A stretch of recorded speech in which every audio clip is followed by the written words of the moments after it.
Alors bonjour, je m'appelle Mathilde Lecaux, je suis DRH du cabinet Mazars pour la France, 5000 collaborateurs. Mazars aujourd'hui est un des leaders internationaux de l'audit, du conseil et de la fiscalité, conseil aussi finance auprès des entreprises.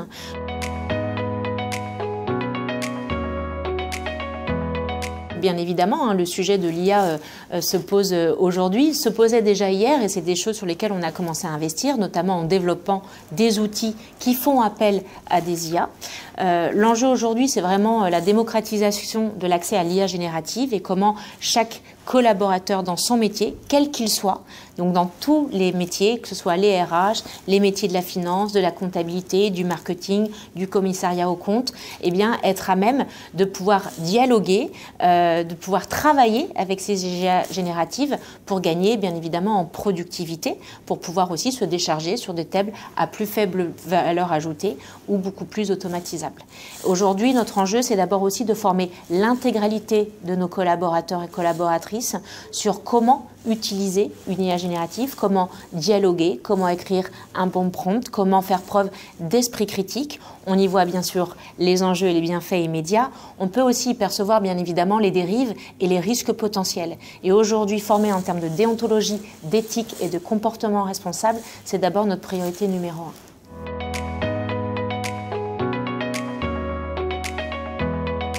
Donc en termes de maturité sur les projets d'IA, en fait les IA étaient déjà là depuis un certain temps. Ce dont on parle depuis assez peu de temps, c'est l'IA générative qui s'est très vite démocratisée puisqu'il y a un accès assez simple et assez intuitif de dialogue entre l'humain et la machine. Mais le sujet des IA était déjà là et dans un certain nombre d'outils, que ce soit dans les outils RH par exemple pour faire du recrutement, de la communication ou du développement de talent, mais aussi dans nos métiers pour pouvoir justement déjà automatiser, faire faire à la machine des tâches que faisaient jusqu'à maintenant nos collaborateurs. Et on a un certain nombre d'outils qui permettent d'automatiser un certain nombre de tâches pour décharger nos collaborateurs sur des tâches à plus faible valeur ajoutée.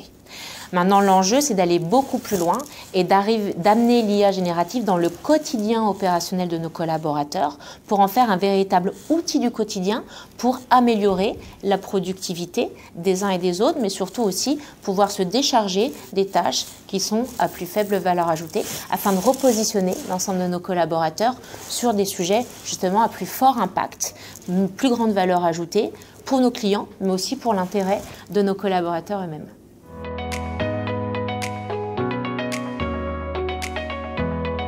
Alors c'est vrai que la question de la productivité, enfin de la finalité de la productivité se pose. Bien évidemment, on voit tout de suite les gains de productivité que les IA génératives vont engendrer. La question est, que va-t-on faire de cette productivité ? Va-t-on décider de recruter moins en se disant qu'on a besoin de moins de gens appuyés par l'IA qui pourront délivrer la même valeur? Ou au contraire, se dire cette productivité, je vais la réinvestir. C'est-à-dire qu'en fait, je ne vais pas forcément réduire mes effectifs humains. Au contraire, la productivité, elle peut utiliser de différentes façons. Déjà, un meilleur équilibre des vies. Parfois, je pense que c'est un vrai sujet aujourd'hui et aussi dans la fonction RH. On sait que ce sont des métiers très prenants dans lesquels souvent nos collaborateurs sont très engagés et très sollicités. Et pouvoir gagner cette productivité en s'appuyant sur l'IA va permettre déjà d'avoir aussi un meilleur équilibre de vie et aussi pour les fonctions RH. Et puis ensuite se pose la question de ce temps gagné, effectivement, comment on le réinvestit. Bien évidemment sur des tâches à plus forte valeur ajoutée, c'est-à-dire reconcentrer toujours plus les professionnels RH vers la finalité qui est de s'occuper des individus qui constituent notre organisation, d'être beaucoup plus dans du temps qualitatif d'accompagnement, de coaching, de développement de compétences, justement de partage d'éthique, de valeurs, plutôt que de perdre du temps justement à traiter encore des tâches qui dorénavant pourront être totalement faites par l'IA. Mais aussi se poser la question de comment on va réinvestir cette productivité aussi, peut-être en innovation sociale ou environnementale. J'ai juste un exemple que j'aimerais partager. Aujourd'hui, par exemple, chez Mazars, on utilise une start-up qui s'appelle Yago, qui permet de répondre à tous nos candidats qui ne sont pas vus en entretien. Bien sûr, l'IA générative, par exemple, c'est un des usages assez évidents identifiés, c'est pour l'IA pouvoir répondre aux candidats sur des réponses sur mesure. Dans ce cas précis, bien sûr, je peux gagner en productivité au sens en efficience financière.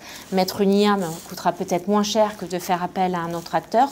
Pour autant, aujourd'hui, Yago, avec qui on travaille, est une entreprise d'utilité publique, entreprise à mission, et fait la réinsertion professionnelle. Ai-je donc intérêt à remplacer cet acteur-là par une IA générative? Je vais peut-être gagner des temps de productivité d'un point de vue financier ou temps. Pour autant, je vais détruire de la valeur sociale, puisqu'en fait, je vais du coup me priver d'un acteur qui justement encourage la réinsertion professionnelle. Et je pense que ça, c'est un bon exemple de l'IA. Oui, mais pour faire quoi? Pour générer quel profit? Quelle productivité, dans quel but? Et je pense qu'aujourd'hui, l'enjeu, c'est de trouver le bon équilibre. Plein de choses peuvent être faites par l'IA, mais est-ce que ça détruit par ailleurs pas autre chose? Il ne faut pas percevoir que la productivité et le gain financier, mais aussi tous les enjeux d'innovation sociale et environnementaux qu'on pourra adresser grâce à ces gains de productivité. Et donc, je suis très heureuse de pouvoir intervenir le 4 avril au carrefour de l'IA, parce que je pense que ces sujets aujourd'hui, mêlant à la fois les aspects technologiques, les aspects éthiques et déontologiques, et de finalité, de sens, d'innovation sociale, environnementale, c'est bien l'ensemble de ces sujets qu'il faut adresser conjointement pour avoir une utilisation responsable de cette nouvelle technologie. Et c'est ce qu'on aura l'occasion de débattre lors de cette journée autour de tant de sujets passionnants.